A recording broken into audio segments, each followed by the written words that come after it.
to another episode of No Trash, Just Truth. No Trash, Just Truth is a podcast of Proverbs 910 Ministries. We're your hosts, Rose Spiller and Chris Paxson. Welcome back. We need to say before we begin this episode that the subject matter we're going to discuss is for mature ears.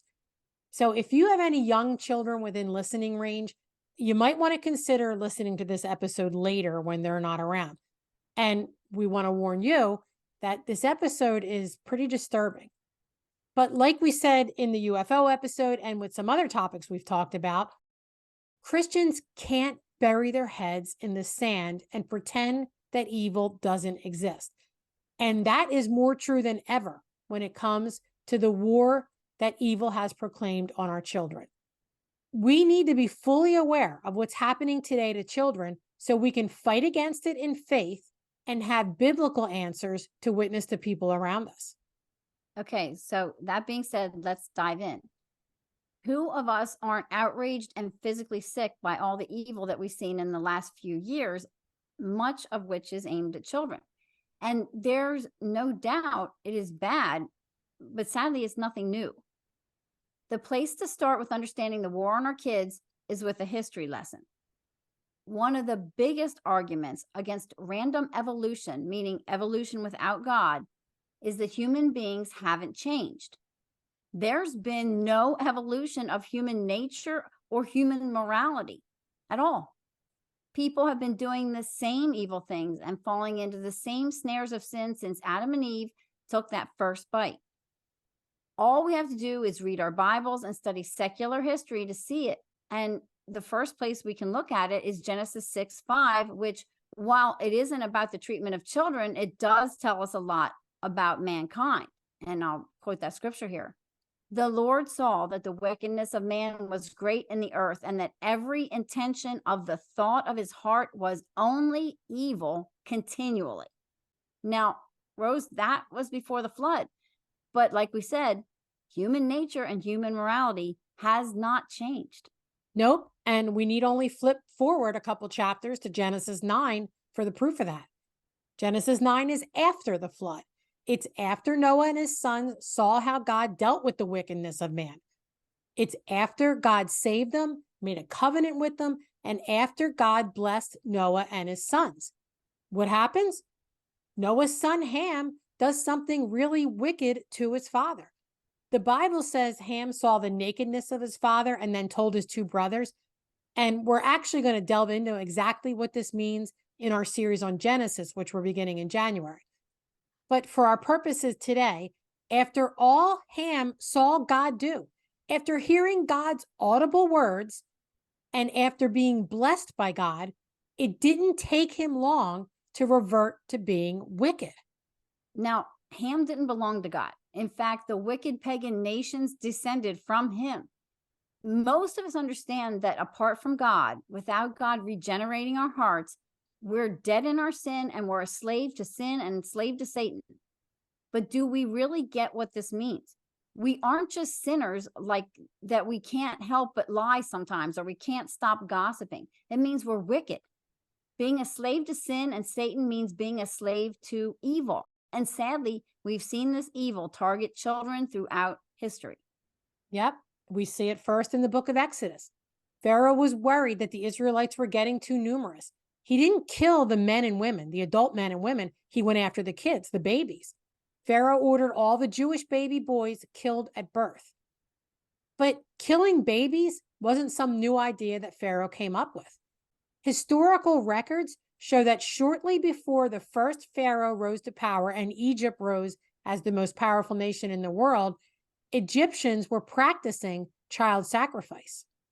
AncientEgypt.org gives a history lesson about Egypt. They say that the ritual killing of children and adult human beings was part of the offerings presented to the pagan gods on a regular basis or on special occasions. Rose, I don't think it's a coincidence that this kind of stuff took place before Egypt rose to power. In our episode on UFOs, we talked about demons giving special knowledge and other things to people who worship them. Pagan gods are demons. Yeah, they definitely are. I don't think it's a coincidence because the practice was continued for thousands of years by several pagan nations. And all these sacrifices had one of three purposes. They were done for power, for luck, or just because the people are wicked. When the Israelites entered Canaan, they found that the Canaanites regularly offered their children to the pagan god Moloch by throwing them into a fire because they believed it brought them good fortune. In fact, Moloch was referred to as the god of child sacrifice. And God warned the Israelites about this before they ever entered the promised land. Leviticus 18:21, he said, "Neither shall you give any of your offspring to offer them to Moloch, nor shall you profane the name of the Lord your God. I am the Lord." And God had some harsh words of warning in Deuteronomy 12:30-31 also. He said, take care that you be not ensnared to follow after them, after they have been destroyed before you, and that you do not inquire about their gods, saying, how did these nations serve their gods, that I may also do the same? You shall not worship the Lord your God in that way, for every abominable thing that the Lord hates, they have done for their gods. For they even burn their sons and their daughters in the fire to their gods. And of course, we know that the Israelites did not heed God's many, many, many warnings, and they did get caught up in pagan god demon worship. And some of them did sacrifice their children. Yep. God lists that as punishing them for one of the sins they committed when they were going to be overthrown by Assyria and Babylon. In Jeremiah 32:35, God says, they built the high places of Baal in the valley of the son of Hinnom to offer up their sons and daughters to Moloch, though I did not command them, nor did it enter my mind that they should do this abomination to cause Judah to sin. We could point to the Babylonians, the Aztecs, the Mayans, the Incas, the Toltecs, and many other ancient civilizations that practiced child sacrifice as a regular ritual for power or luck, or just because they were evil. When we get to the New Testament, we see Tiberius in charge of the Roman Empire. He reigned from 14 AD to 37 AD. Tiberius was wicked on all fronts, but he's most notorious for his sexual abuse of children. Even though he was the emperor, he spent most of his time on the island of Capri, where he had 12 villas. On Capri, he was free to bring children there and do whatever he wanted to them without any accountability. The ancient historian Suetonius said this about Tiberius. He acquired a reputation for still grosser depravities that one can hardly bear to tell or be told, let alone believe. For example, he trained little boys, who he termed tiddlers or little fishes, to crawl between his thighs when he went swimming and tease him with their licks and nibbles. And unweaned babies he would put to his organ as though to the breast, both by nature and age rather fond of this form of satisfaction. First thing that comes to mind, it sounds a lot like Epstein's Island. It does. And it didn't stop there. The Viking Age, which is around 700 to 1050 AD, saw many acts of violence against children. About 10% of the population of Scandinavia during the Viking times were enslaved to the elite of Scandinavia. These were the poorest people and the lowest socially. When their master died, it was a common practice to have all his belongings, including any child slaves, to be killed and buried with him. But not before the men who did the killing, which was usually around 6 of them, each raped the child. And historical records show that even after this abuse, the killing methods they used were torturous. Fast forward to the 1930s and 40s, Nazi Germany. It was common practice for the Nazi soldiers to throw Jewish babies in the air to use them for target practice. And of course, Auschwitz was notorious for Joseph Mengele, who performed horrific experiments on Jewish children. He once removed a young boy's kidney without any kind of anesthetics because he just wanted to see how he would react. And it would be easy to just dismiss this by saying, well, nobody today is throwing children into fires or torturing them before killing them. But you'd be wrong if that's what you're thinking. There are many accounts of child sacrifice going on today in satanic cults. And we need only look at all the information coming out about celebrities and politicians and their evil bent on pedophilia. We mention Epstein, but it goes way deeper than just him. There's more and more evidence of a corrupt network of rich, powerful people who are exploiting and abusing children today. Yep. And the violence against children may not be as in your face anymore, but understand that you don't have to throw a child into a fire to destroy them. As society has become more quote unquote civilized, evil has gotten more cunning in how they target children. And evil has a lot of help. They have governments making it perfectly legal to destroy and harm children in so many ways. The first one that comes to mind is abortion, of course. People have become violent to keep the right to kill babies. There are lawmakers pushing for abortion to be legal right up to the day a baby is due, with some even wanting to extend it to allow for a couple days after the baby is born to be killed. Yeah, well, I think the first time we heard about that lately, at least, was what, 3 years ago? It was a Virginia senator. Yep. The governor, Northam. And we don't want to get any more macabre on this episode than we already have, but we strongly encourage you to check out our episode number 147, The Truth About Abortion. We interviewed Kelly Lester from Pro Love. She had some eye-opening revelations about what's going on in the Planned Parenthood and other abortion clinics. And you can also read Abby Johnson's book, The Walls Are Talking, where former abortion clinic workers tell their stories about it. Yeah, and it is a very hard book to read, but again, can't bury our heads. The war evil has declared on our children goes beyond abortion.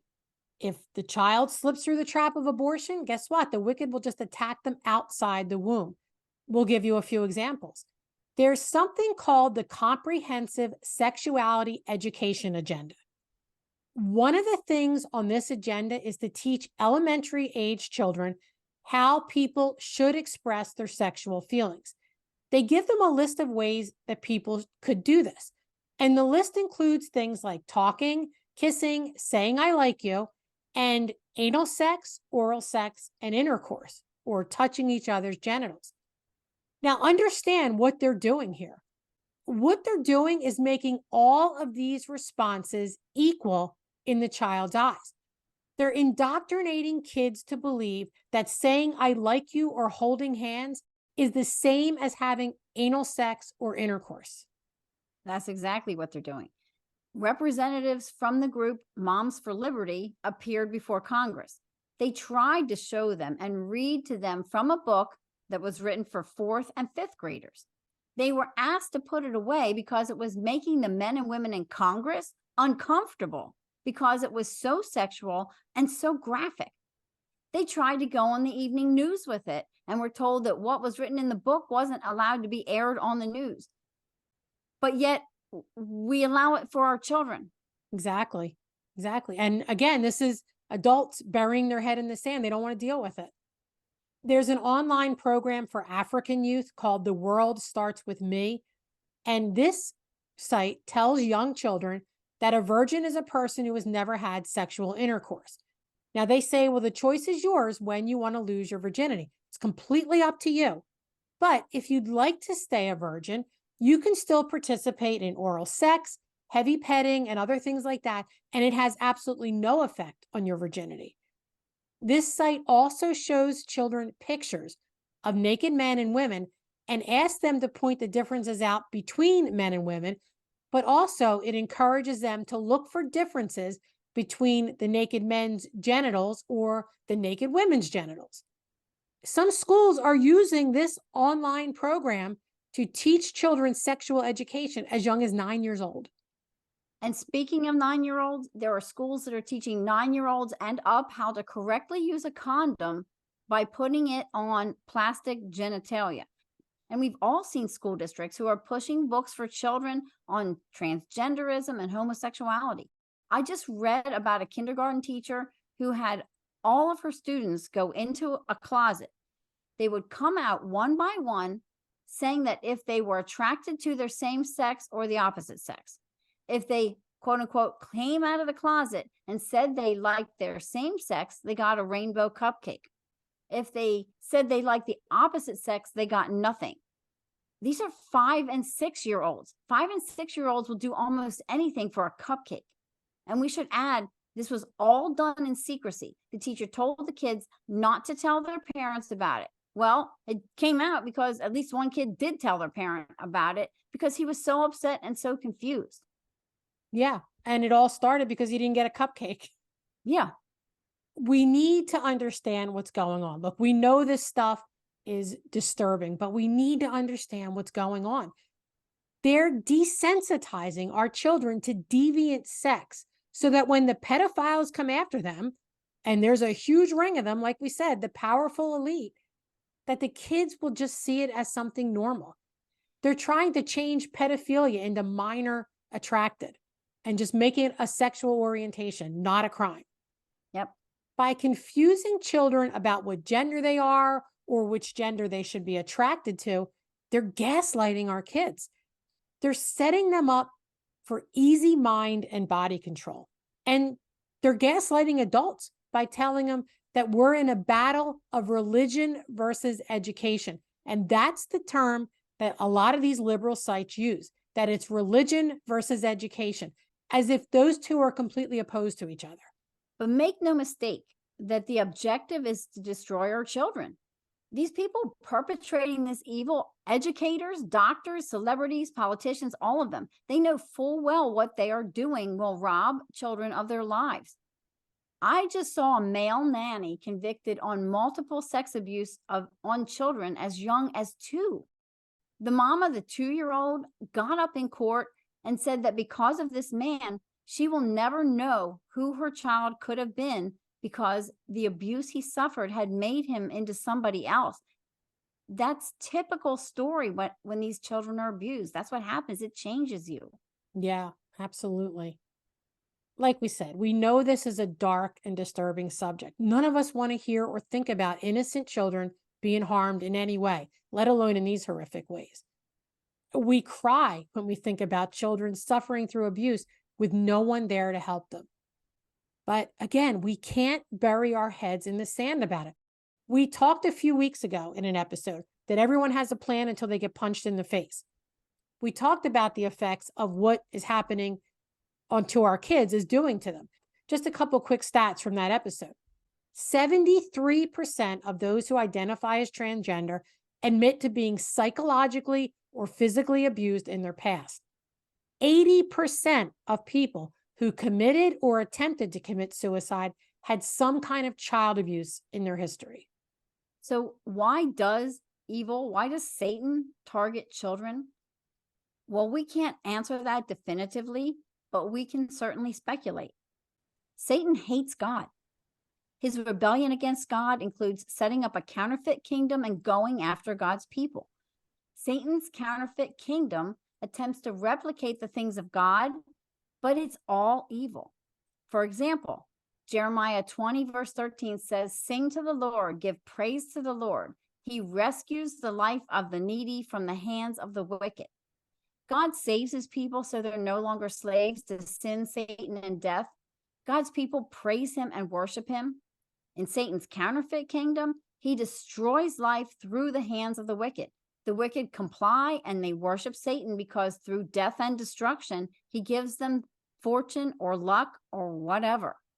And I think another reason you could speculate of why Satan and the wicked target children is because humans are made in the image of God. This doesn't mean we look like God. It means we represent him. We display his characteristics to the world, like justice, love, mercy, and grace. What better revenge on God than, far from to have those created in his image display love, mercy, and grace, they're sacrificing their own children, whether killing them outright or handing them over to others who have evil intentions for them. And again, these are just speculations on our part, but I think you could make an argument for both. And the reason children are the target of evil is less important than what do we do about it? So let's start pointing out in this discussion some constructive things that we can do. First, it's not enough to just get outraged and sickened by this stuff. We have to have a biblical worldview about it. And then we need to know how we can practically fight back against at least some of it. First, no secret, I'm sure, God is appalled by this.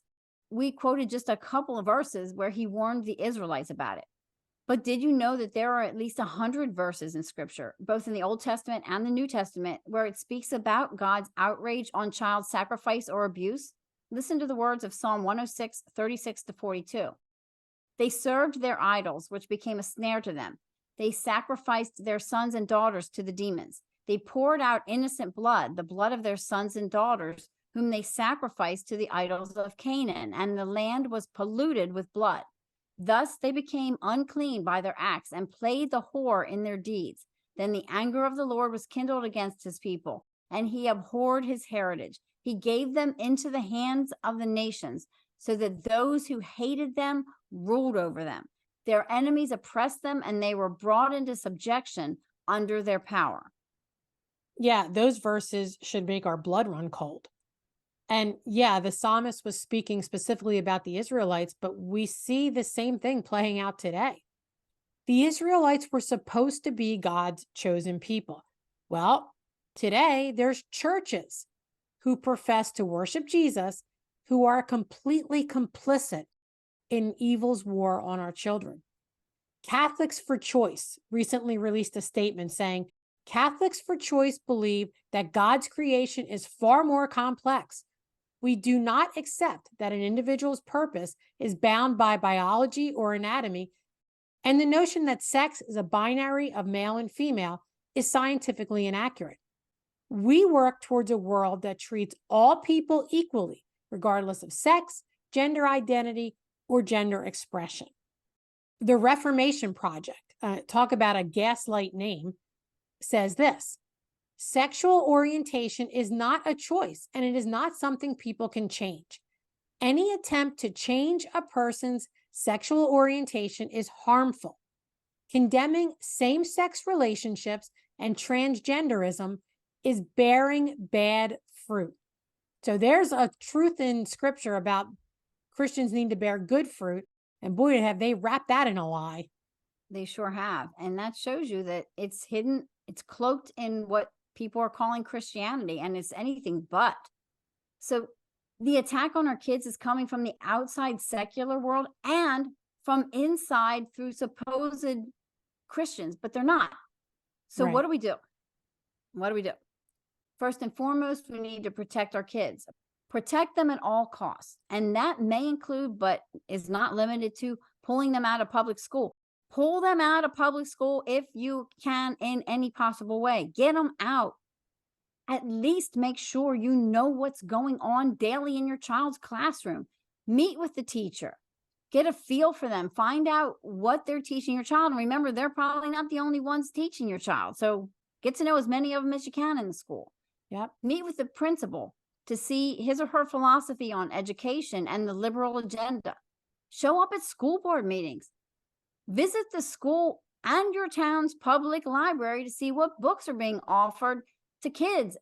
And keep your kids off of social media if they're under 16.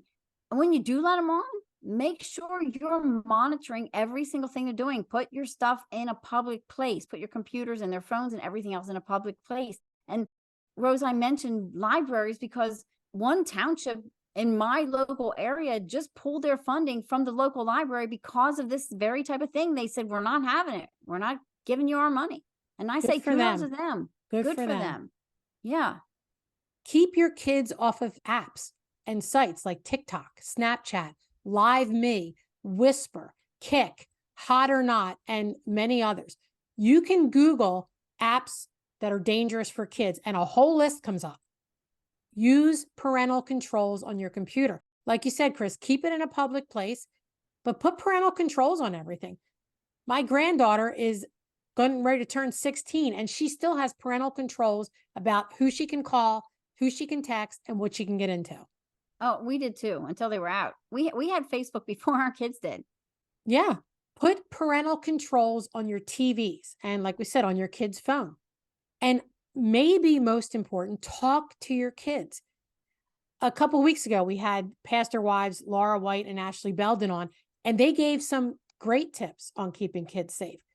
And one of the things they said, and we wholeheartedly agree, don't be afraid to have hard conversations with your kids, and make sure you're ready to give them the biblical worldview of these hard subjects to counteract the secular worldview that they're being saturated with. These are just some suggestions. There are many ways we can protect our kids, many creative ways, and we can arm them to protect themselves from the evil that's out there waiting to devour them. And make no mistake, it wants to devour them. Yeah, and it's waiting. It's waiting. I would also add reinforcing in our kids that they need to talk to us. They need to tell us what's going on at school and amongst their friends, and especially talk to us about any incident or situation that made them uncomfortable. Boy, I can tell you that the school is trying to get out of them something that they think is uncomfortable that would go against you, because they would love to have more and more control of your kids. And they're all about secrecy. It started with with COVID. Well, don't let your parents see what you're doing. Don't tell your parents this. And yeah, one of the biggest things these people are trying to do to harm our kids is rely on secrecy. They are counting on children keeping quiet, but we need to teach our children to speak out against evil. And we need to make sure that we are speaking out against it. Keeping quiet is not an option for Christians. As Ephesians 5:11 tells us, take no part in the unfruitful work of darkness, but instead expose them. Right. It's not just to, I think we get stuck on the first part when we don't get to the second part. Absolutely. And we know this is hard for a lot of people, some more than others. There are many of us who are just non-confrontational and frankly are terrified to stand up for things, especially if we feel like there's a chance we're going to be alone in it. In the episode that we did a couple weeks ago, Everyone Has a Plan Till They Get Punched in the Face, we talked about people responding to crisis by flight. Well, dear friend, flight is not an option for Christians. It just isn't under any circumstances. We need to respond in faith. And sometimes that means fighting, not fighting in our own strength, but fighting in the strength of God. And to give you some encouragement, to give you a beautiful promise that God makes, Deuteronomy 31:8 says, "It is the Lord who goes before you. He will be with you. He will not fail you or forsake you. Do not fear or be dismayed." Love that. We hesitated doing such a dark episode right before Christmas, but then we realized it's really the perfect time. Hebrews 2:14-16 says, "Since therefore the children share in flesh and blood, Jesus himself likewise partook of the same things, that through death he might destroy the one who has the power of death, that is the devil, and deliver all those who through fear of death were subject to lifelong slavery. For surely it is not angels that he helps, but he helps the offspring of Abraham. Therefore he had to be made like his brothers in every respect, so that he might become a merciful and faithful high priest in the service of God, to make propitiation for the sins of the people." Jesus gets it. In fact, it was shortly after his birth that he himself was the target of child sacrifice when Herod ordered all of the baby boys 2 and under to be killed. Yep. Children have been and probably always will be a target for evil. We tried to give you some godly, practical ways to fight back, to protect your children and fight back against the evil. We have a great example of this being put into action recently. Chris, you talked about libraries. I am very proud of my daughter-in-law, Laura Spiller. While libraries are being saturated with horrible books aimed at indoctrinating our kids, she decided that she wasn't going to sit back and do nothing. She was going to fight back. Laura has been involved in 2 campaigns in 2 of our local towns here. And she's counteracting these sinful books by getting the libraries to purchase and stock good books for children. Now, that might seem like a small thing, but there are no small things. God uses everything we do in his name for his purposes and his glory. And we have to start somewhere. So as an encouragement to all of us, we wanted to end on a good note. We asked Laura to tell us exactly how she accomplished what she did and all that she went through to get it done. So here's Laura. Thank you, girls, for having me on. This is a really fun topic for me because I did read with my older two daughters. They're 19 and 16 now. And I read with my 12-year-old son too, but I'm really diving in with my 8-year-old. We just soak up any book we can. But our local library does not have a ton that I feel comfortable reading to him. So I can't take any credit for how it began for me.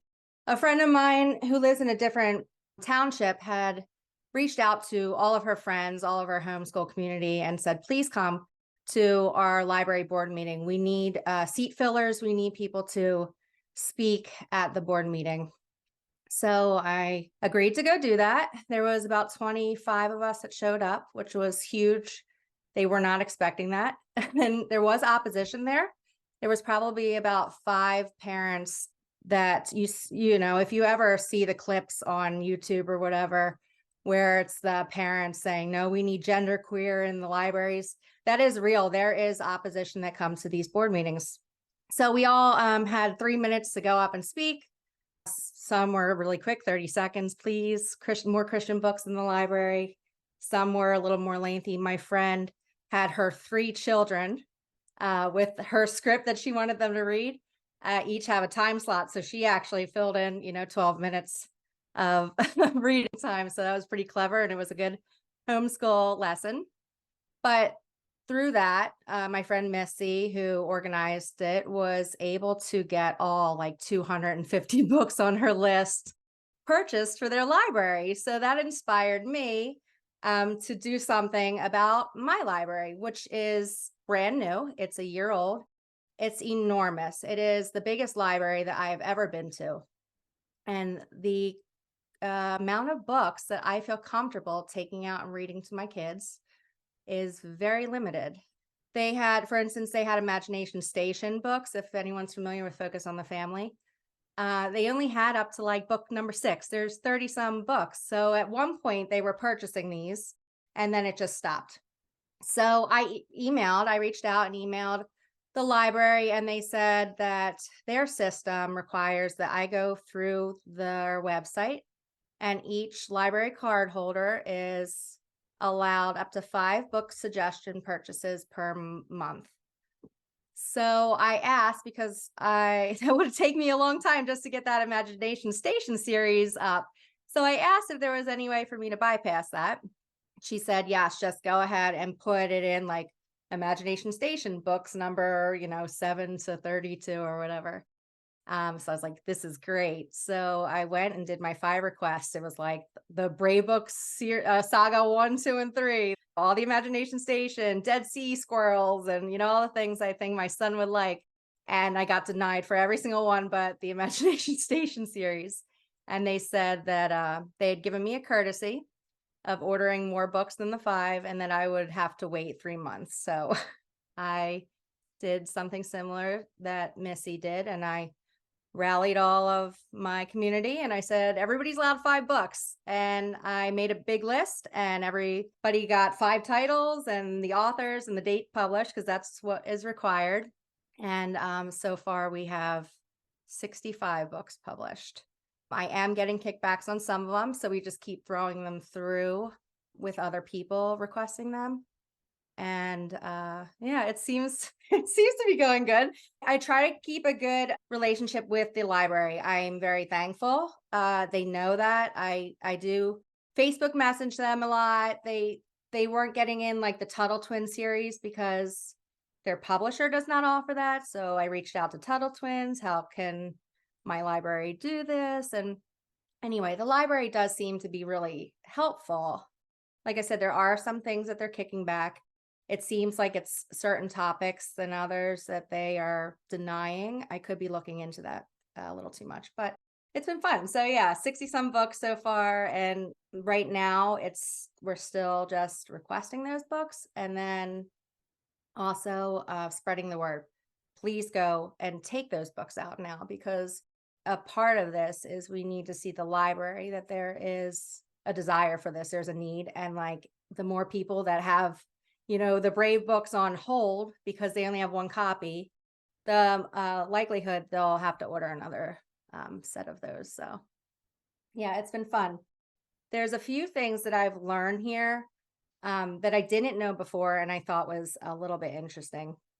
So I had said that my library is huge. We have a lot of resources here, and there's only one person in the entire children's department that's in charge of ordering the books. One person, and there's one person for adult and one person for the teens. So depending on what political party that person is, could determine how successful or how easy this will be for you. And it is political. Your school boards pick the library boards. So you really do need to start getting yourself out there and voting for these smaller elections. They really matter. People know too, like if you're not involved in this, you wouldn't think, but if you are trying to get books pushed into the library, you know that, okay, this board is left leaning or right leaning, or which it's a library. It just should be about reading. So I thought that was really fascinating. And it's not always nefarious, these book orders that work at the library. A lot of times they are just solely relying on what the publishers recommend. They have these companies they go through to purchase these books, and a lot of times they just say, yeah, give us what you think is going to sell or what people are going to want to take out. And they really don't bother with, looking into any of that. They just go ahead and push the order button. So it really is not necessarily the librarian. It is the publishers too. At that board meeting that I spoke about in the beginning, there was only one father, which his little 3-minute blurb felt more powerful than any of us moms. So I really encourage the dads to step up and just stand up for their kids and their families. Like I said, it really, really was the most powerful. There was also one grandmother there, and she goes to every single library board, and she speaks on how there needs to be better content for her grandkids. And she was thrilled that we were all there. It just was such a picture of love. I thought that was really neat. So I encourage you, if you are an aunt or an uncle or a grandparent, like just, if you don't have these little kids, but maybe you have family or you care, go and just get active. The more the merrier, for sure. Thank you so much for having me on. And just be prayerful. It's going to be a long journey here. There's success to be had, and it's great. Thank you. Thank you, Laura. And thank you for doing that. And we hope that she encouraged you to look around at where you are right now and see what you can realistically do to help protect the children and fight against the evil that's coming after them in your area. And remember, you're not fighting alone. The God who said, before I formed you in the womb, I knew you, and before you were born, I consecrated you. The God who loves you so much that his son willingly sacrificed himself so that you can be reconciled to the Father. That God is before you, behind you, and beside you, laying his hand upon you. And that's where we're going to end today. We want to wish you all a very blessed and Merry Christmas. Merry Christmas.